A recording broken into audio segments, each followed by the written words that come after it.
بسم اللہ الرحمن الرحیم۔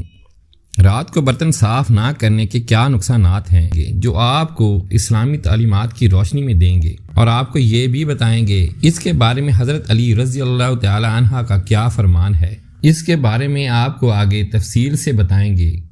کہتے ہیں کہ حضرت علی رضی اللہ تعالی عنہ سے ایک عورت نے اپنے گھر کی پریشانی بیان کی اور فرمایا کہ مجھے سمجھ نہیں آتی کہ ہمارے گھر میں کیوں بے برکتی ہوتی ہے۔ اس پر حضرت علی رضی اللہ تعالی عنہ نے دریافت فرمایا کہ کیا تم رات کو برتن دھو کر سوتی ہو یا گندے برتن اسی طرح سے چھوڑ کر سوتی ہو؟ تو اس عورت نے کہا میں تو رات کو ویسے ہی برتن چھوڑ کر سوتی ہوں۔ تو اس پر حضرت علی رضی اللہ تعالی عنہ نے فرمایا کہ تمہارے گھر میں پریشانی اور بے برکتی کی وجہ یہی ہے، اس لیے رات کو برتن صاف کر کے سویا کرو۔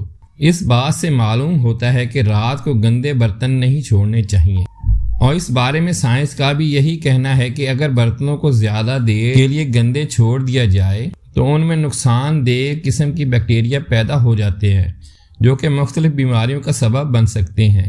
ظاہری سی بات ہے کہ جب برتنوں میں کھانے پینے کی اشیاء ہوں گی تو مختلف زہریلے کیڑے مکوڑوں کا بھی ان میں چلنے کا اندیشہ ہوگا، اس لیے بہتر ہے کہ رات کے برتن رات کو ہی دھوئے جائیں۔ السلام علیکم ورحمۃ اللہ وبرکاتہ۔